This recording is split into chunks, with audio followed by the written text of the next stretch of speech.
Hello and welcome to Critical Reroll, the podcast by the creators for the creators about Critical Role. It's what is this, episode 148, covering 72 of Critical Role. My name is Matt. I'm one of your hosts, and I have a board on my wall of all the debt that I'm in, and it is just crushing me with its presence. And I'm Herky, and I am just tired. And hello, my name is Ben, and I'm going to talk in a very bad British accent for a little bit until I get tired of it. So, All right, and that's us. That's our whole thing. Great job, everyone. Let's go home. Thank you We for did coming. it. we're up. We're done. So this one is the one where they're in a mountain where it's cold but also hot because oxymorons and landscape are fun. That was the best Friends title I've ever heard for a Critical Role episode. Have they named it? No, not yet. Oh, okay. They used to name it before this podcast, but now they name it on Mondays. No, they name it at the end of the episode. Matt comes up with a name before they leave. Similar to how we do it. So you heard it here. They copied us. Yep. Yep. Yes. But yeah, so they're in the mountain whose name I forget. But they end up here after some mishaps with the teleportation spell. Essex drops off the kids and heads back into town. It sounds like he took a poop. He sounded like he was pooped. He probably was. I mean, he did teleport into a mountain. So True. And he was ready to literally in a mountain. He was ready to get out of there quicker than he got there. Wouldn't even. Who was it? Jester tried to ask him a question, and he's still drawing the circle. Like, yeah, sure, whatever, kid. It's cold, and I'm leaving. He wanted to be there to see his children off onto the bus and then drive to work. So. So And very also- nice of him. And we still don't know what kind of Very nice footwear man. he has, so he could have been barefoot, and in the cold, that's just not a good combo. Mm-mm. Like, even if you're not touching it, it's still cold. Yeah. It's got to be He's super got drafty, hypothermia. too, because we don't know, like, if he's wearing anything under that. He's got so many secrets hidden. True. I mean, it wouldn't be that bad if he were polar barefoot, though. There's a lot of questions behind Essek. Mhm. And under Essek and inside Essek. Anyway, they see this mountain range, and there's valleys, and they're able to spot out a lake. And from where they are, they're not sure if it's frozen, but they do see the stream of magma. Or is it it's lava when it's outside the volcano? Magma when it's inside? Yeah, so it's magma when it's inside the volcano and lava when it's outside of the volcano. Technically, We don't it's have- still... It's lava when it reaches the surface, period. So if Correct. you're seeing it, it's lava. correct, but if you're using something to view it underground, then it's magma. Yes. Correct. Once it touches air, it's lava. Thank you, Sundew and Jim. Cool. So they see the stream leading into the water. They see some steam coming up, and they also know that there is a storm on the way. So they need to find a place to stay, possibly for the night, And evade Yasha. and evade Yasha. They did leave Yeah. her behind yet again. So who I are the mean- real bad guys here? Yasha. Well, yeah. Okay. But for real, though, So- like... I'd probably be afraid of every storm right now if Yeah. I were Oh, them. that's what I wasn't even thinking of that. Holy shit. Well, Yeah. Well, the storms are created by the Storm Lord, not by Yasha herself. The Storm Lord is not backing what she is doing.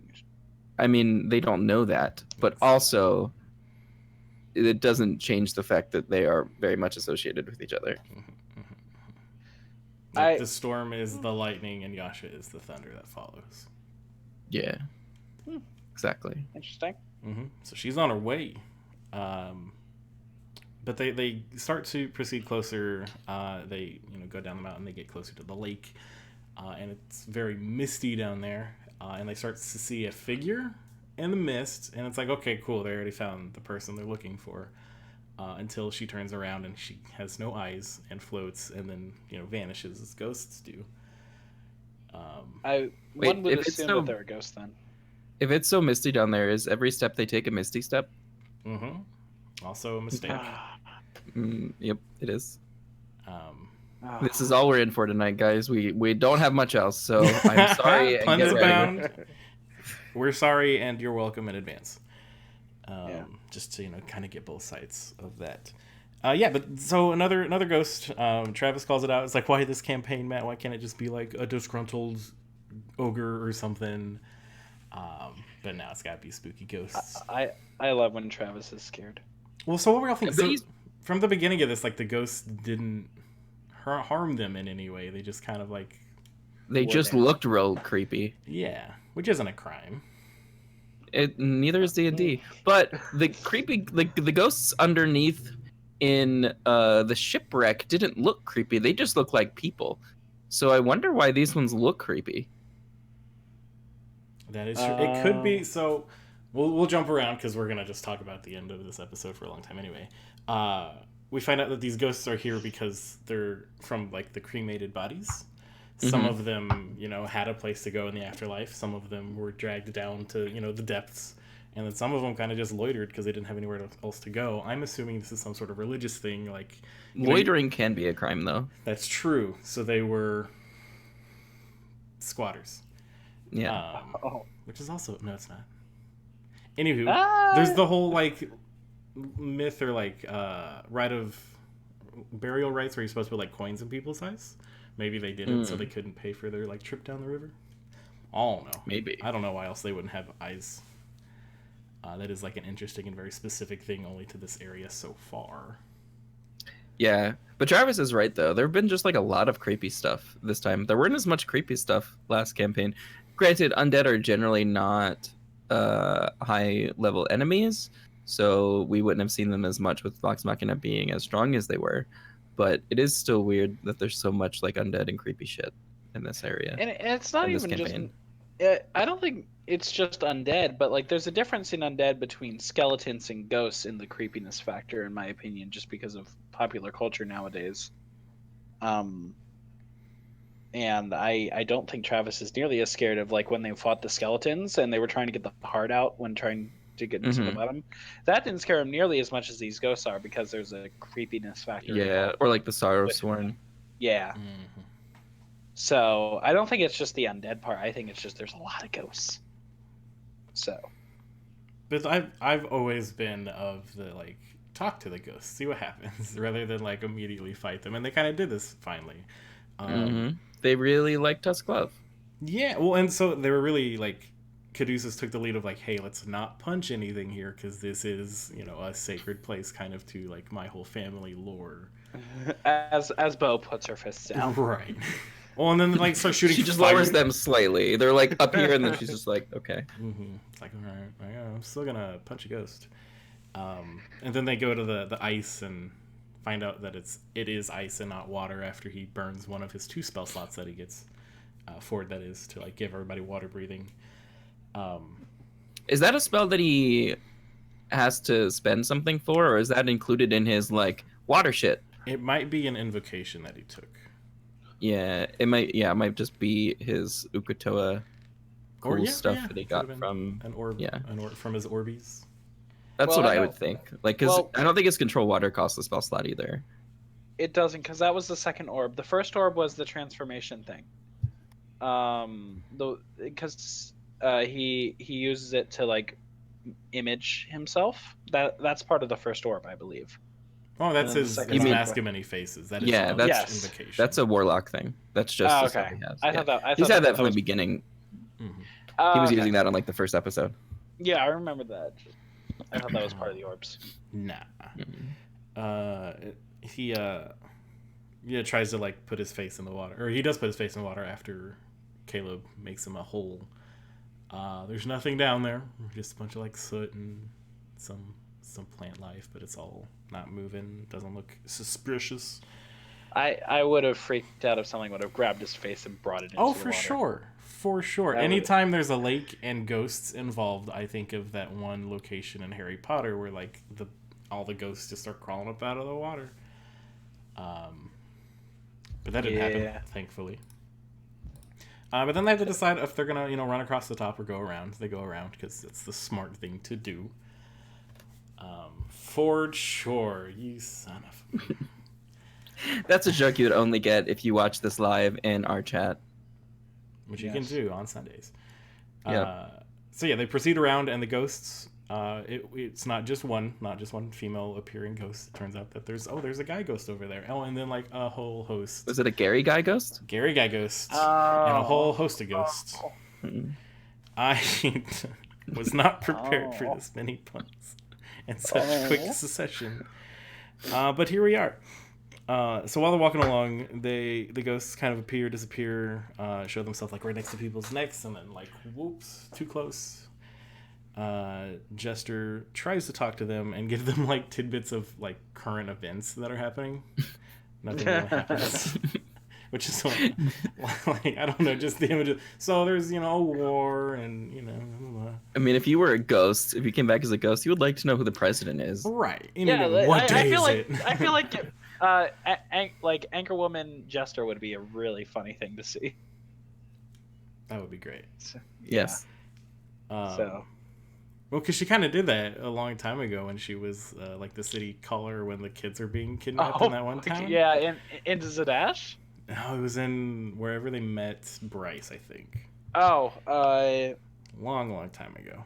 Oh yeah, that was like the Allfield. second major city. Allfield sounds right. It is. But yeah, so they're kind of like deciding maybe the ghosts above the ice are nice and the ones that are under the ice, because they do see ghostly faces under it are bad. Who knows? We will never find out. And then a ghost passes through Caduceus. He got real cold. He got cold, and I was like, okay, this is, if that's the most these ghosts will do, then they're okay in my book. I fully expected possession, like a wisdom, some sort of save. And that's what I'm always like for. Like, ghosts can possess, so it's always fun for me to like talk to the ghosts and see if they'll like possess one of the party members, so you can have that back and forth. And if it's obvious they're gonna attack you, then you deal with that how you see fit. And hope you don't die. You can only hope. Well, when they're possessed, they can't talk. All they can do is make you make melee attacks. They can't make you speak. You can maybe write stuff down. Just melee attack paper in very specific lines. Yeah, okay. We can go with that. I can't think of like a ghost pun for languages. You win. Worst. So Jester starts to read Tusk Love out loud while they're walking, and then for science, because as she's talking, more of them start showing up. Purely for science, they stop reading to see if the ghosts disappear, and they do. So it's like these ghosts are horny as well as just weird and The afterlife is for porn. Afterlife is indeed. And so they continue reading, continue walking. We learn a couple of things, that the author of Tusk Love is none other than Matilda Merceria, which is a great little thing, and that there is a sequel called Ghost Dick. That's really it for the ghosts. Then they get to the base of the mountain where the water is warm, and then the ghosts kind of disperse. Goodbye, ghosties. That's about it. Yeah. And Yeah, that's series wrap on horny ghosts. Yeah. Not gonna lie, you guys. Not a lot happened in the first 3/4 of this episode. Yeah, we're trying to drag it out. We don't need to. It's fine. Yeah, well, so then the fun stuff happens where they turn into eagles because they start looking up the mountain to see where there's like footholds and like little landings. Because the storm's, I think he said, like 30 minutes out at this point. Yeah. Then we get fun like pantomiming. Go ahead. Yeah, I was just saying that they're doing a really good job of using polymorph for its non-intended use of just fighting, but like really using it utility-wise, especially having two people that know it. That's real nice. Utility magic is my favorite. Yeah, so like I have this love-hate relationship with polymorph. It's pretty good at the level you get it, but it loses its like ability as you level. Whereas a lot of other spells can be better if they're cast at higher levels, or you can do more things with them, or they find more use or something. Polymorph is not that. Polymorph is definitely more of a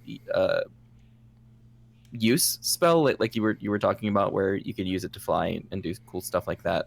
But as we saw when Jester was a moth, it's not useful a lot of times when you're trying to turn into a beast who is not very smart. And there are a limited number of beasts that exist in the D&D world that you can actively turn into that are useful. in either in combat or for something else like flying or dark vision or spider climb and whatnot. So I like that they're getting their uses of polymorph out now because later in the campaign it's not going to be useful. And that's my soapbox rant about polymorph. It's good. 10 out of 10. But then you get fun pantomiming of Travis and Marisha pretending to be like flown by Jester and like the wind and buffeting their face. And then Marisha getting dropped. Yeah, that was fun. Like it's just fun. They're like you're corkscrewing and then your left talon feels lighter. Does she not have slow fall? I mean, she might, but it doesn't matter. It's fun. She reduces damage because it's monk stuff. Yeah, I was just wondering because I'm like, how far up are they, and does slow fall matter here? Like, if she would have fallen, I'm sure they would. Okay? I'm sure they would have looked for that rule had she hit the ground. Yeah, no, it's like a monk thing. Like once you reach a certain level, you get a monk ability where if you fall a certain amount, you reduce the damage you would normally take because you're a monk. Yeah. And I guess it wasn't far enough to matter. So thanks to Neverwinterful in chat, slow fall only works within 10 feet of a wall. I didn't know that. Slow fall is in the monk ability? Apparently. I don't have that handy. I don't have my PHB on me. I will pull it up in just a moment. And I will continue on. So the reason that they're flying up is because they saw a vent where smoke was coming out. That was separate from like the stream of magma, lava. And what it ends up being is a hallway, like an entryway. So like they all land, pantomime like a bird making a crude gesture, and then they proceed to enter into the kiln. I forget if it has like an actual name. Something. It's the kiln. Keeper of the Sanctum. I don't know. So they find the kiln. They go in. They find a dwarven woman, our new muscle grandma, who is sitting at a table whittling, and Caduceus introduces himself as one of the clay, and they have like this really quick, cool like family meeting. Like, we're family friendos. Although you think that they might be suspicious when a furbolg comes in, but it's weird that he has to explain that first, because like I feel like his family's probably pretty recognizable. If, spoiler alert, we find out multiple members of his family have been through here in the past year, they'd probably be like, you look like your sister and your mom, your aunt, your brother. But I guess if 6 people all showed up at once, you wouldn't necessarily want to pick out one of them. You're going to try to make sure they're not a threat to your establishment first. Yeah. And then when someone comes up at front, that's when you might do you look like, and then he introduced himself anyway. So like, yeah, that. Well, and it's fun. So like this kind of hit for me because I have an extended Hispanic family, and so anytime we're at a family reunion, there's people that I haven't met, even though we're the same age. And so anytime like, are you related to like, yeah, I'm Joe's son, and they're like, oh, I know her, and then we like are already instant family because we are family. So that was really neat to like see that familial bond in a fantasy setting. But we meet Jeremis Dust, the keeper of the sanctum. She's a really, really old dwarven woman with back problems. I love dwarves. I love it when dwarves are in this game, and I want one of them to play a dwarf. Like, sometime if it's campaign 3, I don't know, but I want someone to play a dwarf. Listen, just kill off some of the characters. That also we don't need a campaign 3. We just need deaths. We just need deaths. Goodbye, Caleb. Liam, you're gonna play a dwarf now. Do it. Yes. But yeah, so through the conversation, we do know that Constance, and I didn't get the other name, but it's Caduceus's mom and aunt that had made their pilgrimage there, seeking communion. It's another C name because I put coriander because I didn't know because I heard like or something. I'm looking right now. I can't do cilantro, so I instantly don't like her. Right. And then also Colton, so that the dwarves are familiar with the Savalier Woods and that's their problem. And then they were asked the whole ghost question, like, are there always ghosts here? And they're like, yeah, they're from the departed who don't have anywhere to go. And it's real interesting. And then somebody asked a really cool question. I think it was Marisha. Of like, do you think they're putting people in the weapons because it's a forge and like they make weapons in a kiln? I was like, oh, good question, because this is what I wanted to know. Because this is like a super, like, I don't know if it's a secret kiln or just a famous kiln prior to like learning what we learn about it. But I was 100% like, this is where some sentient weapons are forged. It's gotta be. Does that mean sentient weapons were all just once people? I mean, normally, aren't they? I don't know. Like, if you most lore of like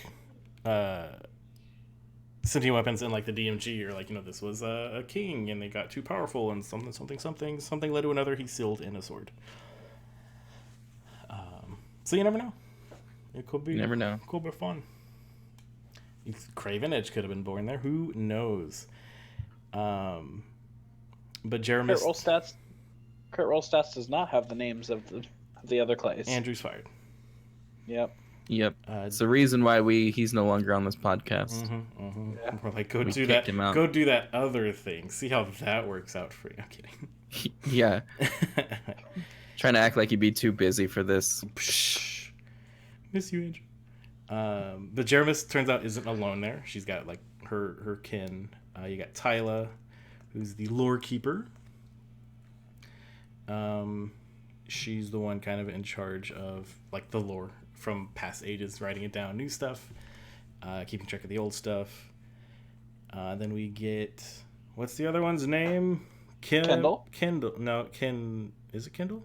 Kim. I have Kendall.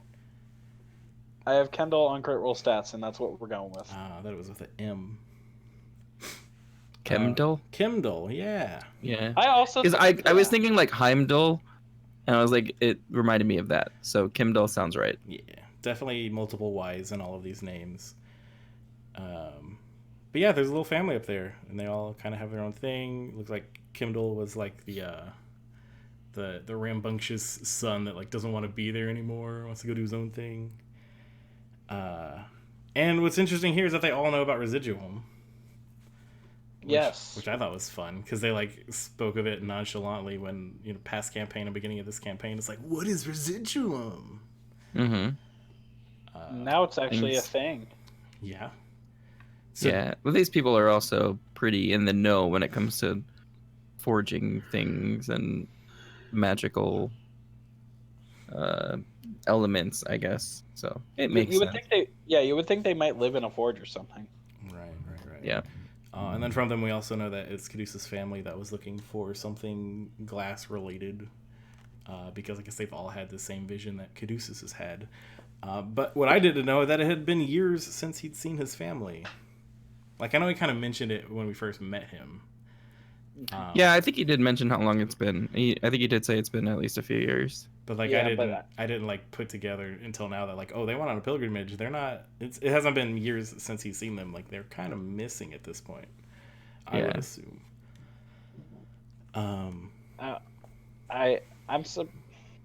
Caduceus is an interesting character, because you would think that he would be more concerned that they're missing. Like, and obviously he asked the questions, but like. Yeah, but he's Caduceus. Is he concerned about anything? Like, Malor's gonna take care of it, my dude. Yeah, he's very. If you didn't know better, he's kind of like basically like 24/7. I just like go with the flow. Whatever happens, that's fine. It was meant to be. Whatever I can prevent, maybe I'll do it. Family's fine. Yeah. If they were in trouble, somebody would let me know. So yeah, what else happens here? Oh, they try to melt the residuum. Yeah, they do a lot of stuff with residuum. Like, Clay casts Commune to try to figure out what to do when the melting doesn't work. Yeah, and so Commune is such a fun spell. It is, and he does confirm that it is indeed residuum that he's looking for, but it's like some sort of crystalline, refined version of it, or maybe it's the natural form. And it's also the person. There's somebody in town who I'm assuming is this. Was it Dolgrim? Yeah. Well, Dolgrim, yeah. I'm assuming it's them who they're looking for, or maybe it's somebody else that knows them. But that person has refined residuum because they themselves can't refine what they have in their bag. but they do know from the vision that like it is packed up and like exported places, and so somebody in this town has it. We also learn like the kind of dollar value of the residuum that they do have, so it can be used in place of spell components. They have $950 or gold piece worth. Had 950 gold piece worth. Now only have, shoot, math was that 150, so it's 800 left. well, they used 300 and then 150, so what, Okay, 500 so left? yeah. They burned a lot. I mean, they tried. They did, and I Like, mean, it is better to try than to not. Taliesin wanted to dump the whole thing in at once, so they could have lost more. Yeah. And he didn't even want to like put it in a like any sort of bowl. He just wanted to throw it into the fire, which I thought was great because like, how do you get it back, my dude? You don't. Nope. But you also got. But he also doesn't forge. He just buries things, and that's what he wanted to do. He wanted to bury the dust in the lava. And then make tea out of it. But also he just has faith and is like, let me just do this thing and hope it works. But also he doesn't really know or care much about money, and they're That's kind true. of rich at this point, and that's not a lot of money to them anymore. True. I mean, so it's not a lot of money, but it is a lot of like spell components because that could be a revivify, in the midst of battle. Yeah, it would have been really good for like all of the random bits of like ivory and incense and stuff that they need. Yeah. At least they know now that they have 500. Because isn't it 500 what you need for a I think it's five. Is it 500 or 750? 300. 500 is for raised dead. Ah, so even better. Then they have enough for either. Yeah. Yeah. Just I guess not carries it, so that's important. Until Caleb probably takes it. Anyway, so they look at the walls and they kind of see a ledger of everything that's been like made here, which I thought was a super cool detail. But it's all written in Dwarvish, and they're like, "Who can read? I can read Dwarvish." Barisha was so happy. Yeah, it's like finally I get to do something. Yeah, it's kind of weird when you think about how long they've been around in this campaign over here, and up until now we have not really seen many elves or dwarfs. Like those are just like the most typical races in Dungeons and Dragons, and like they're just not prevalent at all in this campaign so far. That was like the main first family we met in the first campaign was the Thunder Brands or whatever. The Dwarvish family, yeah. But then do you not count the Dark Elves, the Drow?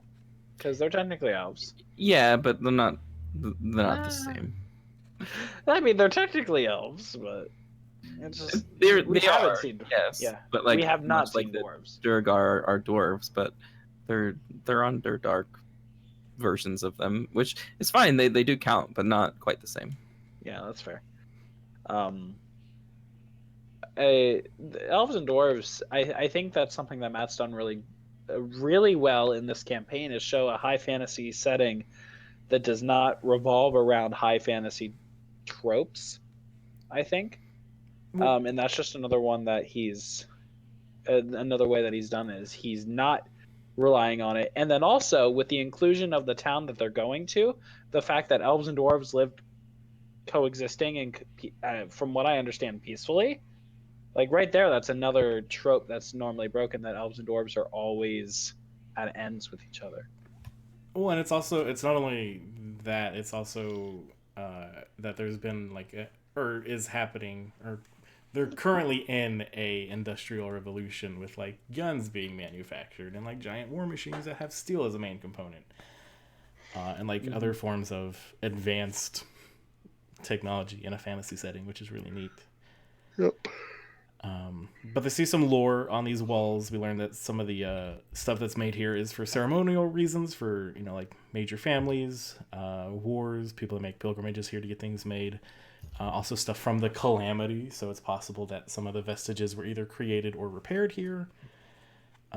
Religious icons, stuff to the Raven Queen, Arathis, Morden, and then they learn that this is the sister to a lost, a lone anvil. Is that what it was? Core. Yeah. Core. I can't read my own handwriting. The core anvil that there were so many throwbacks in this episode to campaign 1 with the core anvil that Vox Machina went down into the water and had to forge the Tremels. Mm-hmm. Spoiler alert. Yeah. Retroactive. So I heard the name, and you could tell it took the cast a second to realize what they were referencing when they're like, Core Anvil. Is that another place we have to? Oh Oh, no, yeah. we're And not the going back there. Osmitsy of that one. Yeah. But a lot of stuff there was made by this Dolgrim Smeltborn, who's the Hattori Hanzo of Exandria, basically, which is amazing. And he was a dwarf that was called by the elves to make stuff in Maleismere. Yeah. And that is the place that used to be like the main hub of elven culture, but there was some strange cataclysm and the city fell, and now it is the Savalier Woods, which is super corrupt now. So it's like, what's going there? We're gonna learn. I want to know what's going on with Caduceus' homeland. Yeah, and Like, this is the story arc that we're on, I think, now. Yeah. Because we learned that the elves split into two places. One's went to the Empire, the other went to Uthadern. And that's where that division happened. That's why the dwarves and the elves live together now in Uthadern. And yeah, that's where we're heading. I'm excited to see Uthadern. But now kind of getting to the fun stuff. Yeah. Now here's the real big thing that I got accidentally spoiled for me before I even watched it, because I looked at one tweet. Well, before that, I thought it was really cool that they taught Jester a lesson in manners when using sending, like not to do that. Yes. It's kind of invasive. I love Jester's growth. Period. She's grown up because I still don't think we know like how old she is. I don't think that's been disclosed. I don't think it's been announced exactly. We know she's relatively young. Yeah, but not... I don't know how to. Late teens, early 20s. Yeah, like I don't know how to where to put this level of naivety that she has. Like, is it appropriate for this age? Maybe those people in their early 20s are really naive. Oh, I know. Yeah. Yeah, but also she's just very sheltered, and that doesn't really change much with age. That's true too. But she's learning a lot, just even with the help of people, and like the fact that they're going out of their way now to tell her when something isn't necessarily okay. That's more than they were doing before, because they used to just kind of humor her and let her do her thing, and now they're like, no, let's help you here. So I think that Jester has been probably has grown the most out of any of the characters, in my opinion. Mm-hmm. So, but then she also had the most to grow. Yeah. Yeah. Like dealing with being captured and like then dying almost a couple times, and being left to fight a dragon almost. Missing the death of one of their party members because she got captured. Lots of stuff to unpack. But then she kind of reverts when she writes about Petunia and Tusktooth in Tyla's book, and then gives this lore keeper Tusk love, and but hey, Tyler really liked it, so yeah. Yep. She is making smiles happen, which is what Jester is good at. And then we get Ford asking Jester a question. If she can contact Vandrin for him because he wants to see if he's okay, but also to let him know that he himself is okay. Because this whole time Vandrin's kind of just been this ghost behind Ford, ironically, of like, we don't know who he is. We just know that Ford holds him in high regard and like wants to find him. And before there was a lot of like, he wants to find this guy because he was betrayed by this guy. He wants to find this guy because it's a father figure. Like nobody really knew. And now it's a little bit more clear with he's his idol. He's the one that he aspired to be like, and whose accent a lot he of stole, questions. And we learn why he did that. And so Vandrin's like a 50-ish human. He does a minor illusion so that Jester's even able to use this spell. I still sometimes get surprised that Matt lets that happen, because I would be like, no, you've never actually met the person. It's a little bit difficult to just pinpoint, because I feel like, I don't know, I feel like there's a connection. But listen though, like it's the spell says familiar with, and like that can be there are a lot of celebrities you've never met, but you're familiar with them because you've seen pictures of them. and you know Fair. their name and stuff, like that, it makes somewhat sense to me. I don't think it's that crazy. I do think that that is the best use of minor illusion, though, is just showing people what something else looks like. It's not really good in combat or like to deceive anyone. It's more just like, well, let me put my thoughts in a thing, and that's Yeah. pretty much it. King That Sundu makes- in our chat says, I was surprised he didn't disguise self. I kind of wasn't, and I've been thinking about it, of like, he apparently obviously has like so much respect for this guy that he's trying to emulate him in his own way. He doesn't actually want to like look like Be him. him. Yeah. Yeah. So he's what he's doing now, as far as his voice goes, he's like being as much like him as he can be without using that. Well, he also mentioned too that like it's not necessarily that he's trying to be this person. He's not trying to emulate him specifically. He just aspires to be like that person. And one of the things that that person is, you know, charming and people listen to him and whatnot. And he wants that. So that's the reason he's trying to, you know, seem like him. He's just not trying to be that person, not trying to imitate him specifically. He's just trying to take what good qualities he has and use those to make himself better. I can agree. Yeah. I mean, he does like use the words like I wanted to be him, but like nobody wants to actually turn into somebody else. True polymorph. But from this, we learn that Vandrin is in fact alive. And his reply was, so said, you know, Ford, haven't heard that name in a while. Glad he's doing well. Let him know I'm okay. Retired to an island. Good folks, he'd like it. He very specifically does not say what island. Correct. And that makes me think like he doesn't want to be found. Yeah, this is, I think, the amount of closure Ford could have hoped for with this form of communication. Yeah, it doesn't necessarily seem like he doesn't want to be found at all. He's just content with where he is, and he's not going anywhere. So, like, I don't think that he would deter Ford from coming to him if Ford really wanted to, but he's not going to go out of his way to make that happen. But then there's a lot of like back and forth of, you know, maybe this isn't Vandrin, maybe this is somebody trying to dupe you, or like, or it could be. But I did like the line from Jester of like, messages are hard because you can't see the other person's face, because he's kind of like, yes, trying to accept what he's heard. Because I mean, like, we don't know. Yeah. He just hears this weird girl's voice in his head. Yeah, and this is also as FMA says, Ford's Vandrin theory is officially debunked. yeah. So it's definitely the whole you it's like getting a random text message from somebody you don't know, being like, hey, this is this. You have no idea if this is true or not, and you get one time to reply, and you have to be careful with whatever information you give out. Especially if you've never seen or heard the spell before, that can be even more freaky. Right, like you don't know how long you can talk for, what the limitations are. Yeah.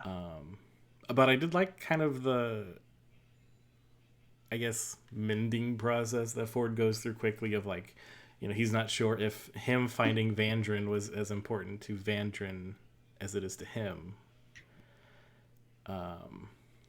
And he like goes on, but like every time they do something, he finds out that there's like so much more, and like they start discovering that, and then there's more beyond that. And how it'd be easier just to disappear and like go somewhere and just, you know, where nothing can find you.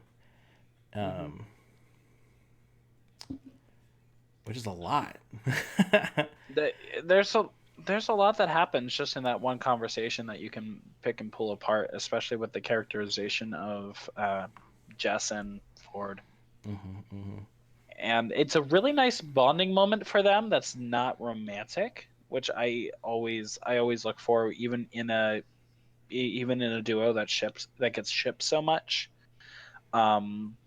They make it so it's not trying to be a romantic thing. They're more seeing themselves as like partners in a situation more than they see each other as doing it for like real good one friends. Relationship gain. So Neverwinterful in chat, I wonder why Ford didn't contact Vandrin a long time ago. Why now? He didn't have the magical means to do so. He had been looking for him for a while. I think now. But he said Jester with her sendings forever. Yeah, I think he means that. from whatever it is now, it's like he says with Ukito, like he doesn't want to be a hostage anymore. So it's finally like he's like trying to be himself again by breaking free of everything that he's held himself back with. I think it finally hit the point, especially with Caduceus finding other family or finding other people he is connected to. He's like, is it my time? Should I do this? And I think he finally reached out that, pardon my language, tendril to figure out if he could. And he also, for the first time, confessed that he did lose his powers previously. And Jester asked, like, would you do anything to get your powers back? And he said no. Which, right there, I was like, ah, yes, he's not evil. I don't think he is. I still don't think he is. I think he has never been evil. More easily corrupted now. Sure. Yeah, that's fine, but that doesn't mean he's evil. But we do find out he is indeed interested in what the Wild Mother might have to offer. Paladin. I don't think it's going to be Paladin. We'll talk about this in a second. Because it's dream time. He goes to sleep, which is always bad. Starts out on... Fortune just never sleep. Never sleep. Get on that Adderall, my dude. Yeah, he's dreaming on a beach. Lights go out, and then the ghost stick appears. He's wrapped up in tendrils, and Ukitoa's back. Yeah, he is. And he's not happy because this time, all right. This time, those eyes are squinting. They're squinting, and he has a mouth. This time, he has a mouth. So, like in the black inky void, you see a mouth appear, and the tendrils start pulling him towards him. The rewards now are like, don't run, find, take, consume, return, or consume, as he's being like taken into this thing's mouth and eaten. I have a note here that just says Ford Compact, which I think is what he became. As he's crushed, and Matt says he's turned to paste, he wakes up, and he can't again summon the sword. And for some reason, it's next to Bo. I don't think there's anything there. I just think that was the first thing Matt could think of when like, where's my sword? That's where it was. Yeah. I there could have been some symbolism, but I don't. I don't think so. That's all speculation. Or maybe Bo is Ukitoa. It's Ukaboa. Ukaboa is here. Yep. I'm quitting. Oh, just you wait. Oh no. He sneaks away from the group, rolls in at 20, nobody wakes up, and he starts doing some stuff. This whole like sequence of events was really dark and great, and also strong. He starts to like get the sword and like stab himself with it. Like, you need me more than I need you, which is such a power move when talking to your patron. Yeah. And he tries to intimidate and rolls pretty well, but not well enough, we think, considering nothing really happens. Yeah, that we know of. Yeah. I mean, it could have been a success, but he needed a certain number of successes, like an. It could have something like that. But there were some interesting words used. He says, "You need me more than I need you. Give it back." So, like, what is he talking about? It back? Is he talking about his powers? Is he like kind of a magic junkie at this point who just doesn't want a patron, just wants that buzz of having magic? I think it's just the power move. It's just I think he wants to be. I don't powerful. want you to prove that you can have control over me. It's less of like Ukitoa gives me my powers, more of like I'm taking my power from you type thing. Yeah, or like it's a mutual thing at best. But he wants to have the powers to help his friends. Like, he doesn't want to be weak, but he also doesn't want to be a hostage. So he's trying to figure out the best way he can have both without losing either. So I really think it's more he wants the powers because he still has a job to do to protect the people that have saved his ass so far. Which he even says later in the thing, like he tells Bo, "You've saved my ass, and I want to make sure I'm there to save yours." But he pushes it deeper. Nothing happens. He doesn't get any closer to, or he gets really close to his vitals. But then he pulls out the blade, starts bleeding more. And then as his blood hits the flame, it starts to make some smoke, which I thought was great imagery, and it surrounds him. And then his like body goes numb. He's not hurting anymore, and he's like calm. Yeet. Yeet. He yeets the sword into the fire water. It got yoked. It got yoked, and therefore it be done. It sinks in. Yeah, Terminator thumbs up style sinks into the lava. You guys know what Ford did with the Falcon? Oh God. Uka throw it. Okay. He said Uka Noah. He cast hellish rebuke Toa, and we were all over here like, whoa, Uka, whoa. I fucked that one up. Yeah, that could be that one. Sorry. Still Whatever. snaps for that Yeah. that poetry. Yeah. Thank you for joining Herc's Poetry Corner. Yep. But he does the next best thing after bleeding into magma, which is to wake up Caduceus. And we get new, or I guess original Ford voice, which is amazing. Yes, I really enjoyed his new old voice. Yes. I have now dubbed him Fjord. Fjord. Because I'm pretty sure it's his lore voice. At least it sounds like it. But he tells Caduceus that he threw it in the lava, that he's done being a hostage. He says that sword was all I have, and Caduceus says, I assure you that's not true, because he's got a family with his friends. Mm-hmm. So sappy. I love So it. sappy. That he's inspired by Caduceus and like how he's able to wake up and be himself and do all the things that he does. And Caduceus, like after thinking, is like, you've made a good first step. But like your fight is still coming, like, because we don't know like if this magic or if the fire destroyed the Falchion, if it just poofed away. Yeah, we don't actually know what is going to happen yet. They look at where the Falchion was and see that it's not there. Caduceus does see some like melted metal in there, and knows, then confirms with Matt that a magical Falchion wouldn't have been destroyed. So it raises a lot of questions. When Ford denounced the Falchion, does that no longer make it magical? Did like Ukatoa take the power out of it, and then it melted, or did maybe a little bit melt and then Ukatoa just made it disappear? Right. I'm gonna be in the camp of whatever sword he ate to give the Falchion the secondary powers. That's what melted away. That's where I'm gonna be. Even though that was also a magic weapon, I think that's the only logic that I can think of. I don't know, because it did change. Like the shape of the Falchion did change. So maybe if and when it does reappear, it'll just look like the original. Maybe. It is weird. It's definitely a weird situation with how they've made Ford and his power and his relationship to his patron, because it's not really the traditional hexblade like sentient weapon. So I don't know how Matt's playing this. It's definitely a weird situation. I think that Ukatoa has the power to kind of grant this his abilities through a weapon. Doesn't necessarily have to be this one.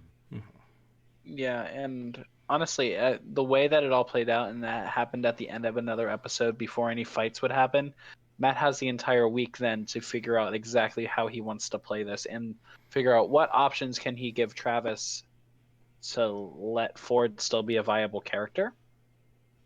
Obviously, he's gonna find Maloranir, the fabled hammer. Or Ford is just powerless for like a dozen episodes, and which that's could what I want. totally be fun. Like he's got the same hit points, but he has none of his abilities.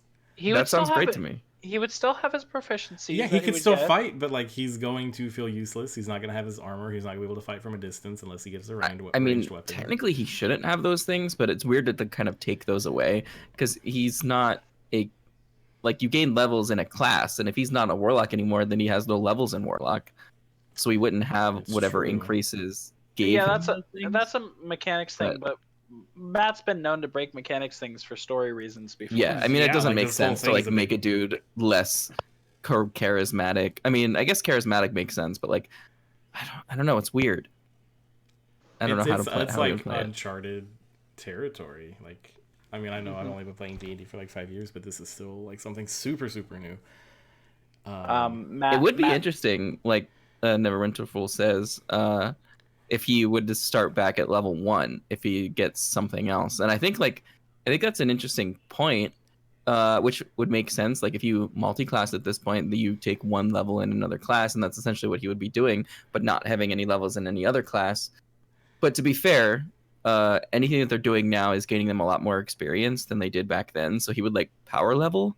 He'd be slightly lower than everyone else, but still be, gained pretty quickly. Unless what he goes into is another warlock of some sort. If he enters into a new pact, he would still have like the experience of being in a pact. Yeah. I think that's the idea, is that he's trying to become a warlock with a different patron, and hopefully that patron is Melora. But go ahead, Jen. FMA in chat says Celestial Warlock Melora, which I think didn't realize that was a thing, but that is a new thing. So I forget how it works. It's actually in the book too.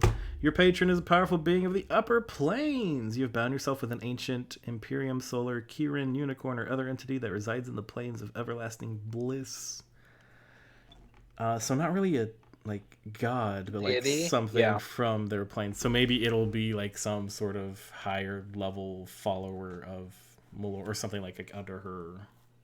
So a unicorn. It'd be great if Ford's new patron was a unicorn. Oh my god, please. I love this. Or like a Valkyrie, and then we'll get full Thor action. Unicorn Ford is what I want now. I want it too. I need fan art of Unicorn It would be Ford. fun though, because that's like it's like the flip of a Hexblade. Hexblade's like, I'm a warrior, I'm gonna go fight Celestial Warlocks. I'm a heal. I got a radiant soul and celestial resilience. Yeah. I don't know. We've definitely talked about this like a few times on the podcast. Every time that Ukatoa came up and like Ford's powers were in question. So, I mean, it's tough to kind of speak to it again, but it's closer to happening now. And I mean, we really won't know, but he's still on the path of, hey, I need a new savior. Melora, please be my friend. But weirdly enough, he doesn't seem scared. Which, up until now, Ford has always just seemed terrified of what was happening to him and where he would go without this power. But in the conversations he's had with the Mighty Nine after this situation, he seems relieved. And, it's just like, I'm weak. And everyone's like, we'll give you stuff. And he's like, okay, I don't really need all this stuff. Just, protect me. Very good. But my favorite moment of the episode though was when everybody was just giving him stuff anyway, because Travis said it was heartwarming. No. Yeah. Yeah, that was heartwarming. I'm like, oh, family. But it's fine. I think. Okay, now stop giving him stuff. Right. I think his change of, he seemed more hopeful, because before that it wasn't like. I think he was scared because other people were making him do these things, like whether they were like physically or emotionally doing it like Ukatoa was, or like just the idea of Vandrin was making him look for Vandrin. But he's like, he doesn't have a path now, so he's hopeful. But weak, which is different, and I think he's gonna definitely have to adjust to. I loved that it got immediately normalized and kind of like that needed comedic relief of Sam Riegel of still pestering about how weak he is now. So you're weaker now than you were before, and it's like, if you make a comment about my strength, I will throw you into the fire. He's like, well, you can't. That was so perfectly timed, because it was just an offhand comment. Sam's got the clapbacks. Oh, he does. But that's now, good. Now they're also, I would love to see him use the whip, just because I love whips, and they're not used often enough as like an actual combat weapon. There is that weird concern though, because his Hexblade is what gave him proficiency bonuses with martial weapons. So now, if he doesn't have that, then he wouldn't have the ability to use a whip proficiently. And I don't even think it was martial weapons. I think it's like the weapon that you chose as your pact blade weapon. I think. No, it's all martial weapons. Okay. Mm-hmm. Oh, because you can change it. Can you change your pact weapon? Yeah. Well, you can change your pact of the blade weapon, but not your Hexblade blade. Yes. My wondering is, does he has now what 10 levels, 9 levels, however much they are, experience with using a blade. Does none of that transfer over into possibly using a blade anymore? Like, could he that's a have good gained point. proficiency I over th- that entire time? I think just a blade, yes. I don't think he would have full proficiency in martial weapons. Which is fine, but if he were to be given a very similar blade to his X-Blade, he could probably use I that. mean, but even then, how often did he actually cut with it? Yeah, but like that's the weird thing about magic is magic does crazy things. Like It's how can you Neo in the magically all of a Matrix. sudden I know be Kung Fu. proficient with a thing in the same way that you could also magically not be proficient with the thing? That's It's just magic. And he doesn't have that anymore, so it's gonna be Yeah. fun. Whoa, it's magic.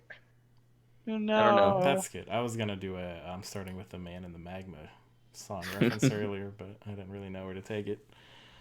Mostly, I'm just really excited to see how Matt handles this. Me Because too. it definitely was not like I don't think he knew that this was happening. Because like this doesn't happen. Who's given the gift of magic and yeets it into a volcano?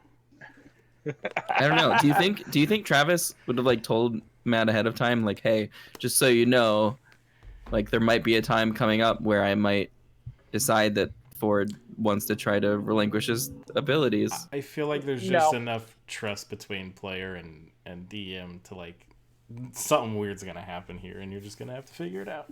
I think that Travis is very used to Matt pulling stuff over on them, like plot wise and stuff like that. He kind of finds a little bit of glee in being able to pull something over on Matt and then Matt having to adapt to it. Like even though as a group they do it, but in their own personal stories, Matt does so many times of pulling taking something that they think and 180ing it. Well, this is a 180 on Matt, which I think is a very interesting but cool thing for a player to do. He out Percy. That was a fun line. That was a nice nod of respect from Taliesin of like you accomplished what Percy couldn't. Yeah, it was fun. Well, maybe we don't know that yet. Yeah, I'd be jumping the gun. He could have made it a lot worse. Ayo, maybe he'll get a gun. They're more prevalent. That would be great. Melora's got a gun and it's got your name on it. And 6 others you gotta go kill. Welcome back, Percy. It's Percy, but Ford. Harrison Ford. Very good. It's like right there, and it's oh man, good job, Neverwinter Fool. Yeah, that one's good. But yeah, they're heading into Laura Dern's town. Mm-hmm. And we're gonna go find us a dwarf and maybe some residuum. And I guess they're doing that at the Gen Con show. And the person who we think may have forged that blade. Yeah, or the at least Star knows Razor. about it. Yeah. Which that would, I guess, be too perfect if that becomes his new sword along with the new pact. So I'm hoping it's something different and it's not like that easy. Agreed. But that's where they That's end. We did have some questions that we kind of glossed over because they were kind of answered in the thing. One was, why do you think there are ghosts around the kiln and none around Blooming Grove? I feel like we just weren't around Blooming Grove enough to see them. And they didn't have any smut then to read out loud. I think also, just from an RP standpoint, the way that he was trying to introduce Caduceus in that episode that they were around the Blooming Grove, and he just kind of wanted to get Taliesin back into playing after losing Molly the previous episode. So I think that he was just like push. Okay, cool, and then let's go on to fight this guy. And maybe they didn't have that yet. They didn't know they were going to do this stuff yet. And then we have Liam RP, A Kiss to Not, an unusual detail of stuff before I went to sleep. What do you think is happening in Caleb's state of mind? Does being this close to volcanoes trigger some PTSD? I have no idea. Honestly, I actually saw those as both good signs. I think that he's trying to finally get his thoughts in order. As somebody who has a lot of things going on in my mind all at once, all the time, it's just sometimes just doing very basic tasks of organizing all of your stuff and feeling like I accomplished something can really help push me to accomplish something else organizational wise in another part of my brain. and I kind of saw that. And then the RP kiss to not, I think that he's finally starting to break out of that shell of hiding his affection, something that he had put himself in for a long time, and he's finally starting to break that out. I don't think it has anything to do with volcanoes. I think I just saw an Instagram post where somebody like takes all their stuff out of the backpack and like makes it look all arranged nicely so they can take a picture of like, this is all I'm taking on my trip to this place. So it's like, you know, volcano, hashtag hot. I don't know. Hashtag hot. Hashtag hot. I don't know how Instagram works or what Yeah. nice tags to use to get them likes and follows.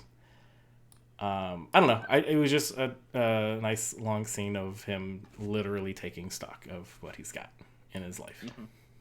Yeah, I mean, there's also this thing where like if you're not the main story person at the moment and stuff's going on and your character doesn't have a lot to do because they're not in the forefront, you're like thinking of like, okay, well, what is my character doing at this point? What is my character thinking at this point? Because you don't need to be focused on a combat or a lore that's important to you or something like that. So you're kind of thinking more about like getting in the mindset of your character in just like the normal everyday kind of situation. And sometimes it's fine to bring that up in game, especially if your character isn't doing a lot of other stuff. So it makes you feel more present.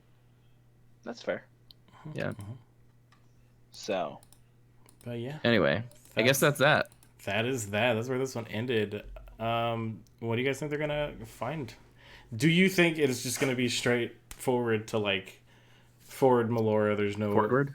other like thing that he would become a follower of or something. I think it's going to take a while. I don't think anything's going to happen in this next episode, or if it does, it's not going to be like full on. He's a character again. I think it's going to take a little bit for him to find what he wants. So it's kind of, that's one thing that I thought was kind of interesting, that he just like went for it now, because I don't think anything's coming anytime soon. And that's what I would like. I would love Ford to be, for all intents and purposes, just an NPC for a little bit, just like a normal ass dude, not a hero. I want that as well. I do not think that's going to happen in the sense that next episode's a live episode. Yeah, I think it's So, it being a I live thi- episode. Sorry, go ahead. So I think Matt is going to have some sort of big thing, because that's going to get any audience hype. And Matt plays to the crowd on live episodes. We've seen that time and time again, and that's not a bad thing, because it still is just as fine. But I think it would be good character development for Ford to be a quote unquote NPC for a bit. Yeah. So I think that there will be something next episode. I don't think that Matt sacrifices story for you know, the audience, which is one of the reasons why I think this is so great. If something weird or bad or whatever is going to happen, it's just going to happen. If the audience doesn't like it, regardless of whether they're on the internet or live in front of you, it's just how it is. I don't think it's, and I like that. I don't think it's him sacrificing story. I think it's maybe he has a plan for it to be real, like cinematic and pure D&D, but there will be that time constraint where if it does happen, it'll probably be rushed, and so it'll seem like sort of for the audience fan service type stuff. But I agree, it would be great to see Ford like a normal person that they have to escort and keep alive for a while. At least he still has his HP. And a glove and a whip. And a hot rod. And his wits, whatever those are. And his persuasion skills. With a new sexy voice. True. Honestly, I was a little confused when he said that his other voice was the one that commanded more attention. I was like, honey, I will pay attention to that voice any day. Well, it wasn't so much that it was that Vandrin commanded the attention, and that was his voice. So I was like, oh, if I do that, then I'll also get listened to finally. Yeah. And I do like that Jester's always on Tusk Watch, so that's fun. A nice, like, constant reminder that they are growing back. She does have that Tusk glove. And with that... So, you did mention that this week is the Gen Con live episode, so the show will be on Friday instead of Thursday. That may potentially throw a wrench into what we do next week. So just so you guys know, we'll announce anything on our Twitters if anything changes. keep an eye on that. And what's our Twitters, Herc? Twitter. Yep. Go .com there. /critical roll. Mm-hmm. Got it in one. Yep. But thank you guys for hanging out and chatting with us again. My name was Matt.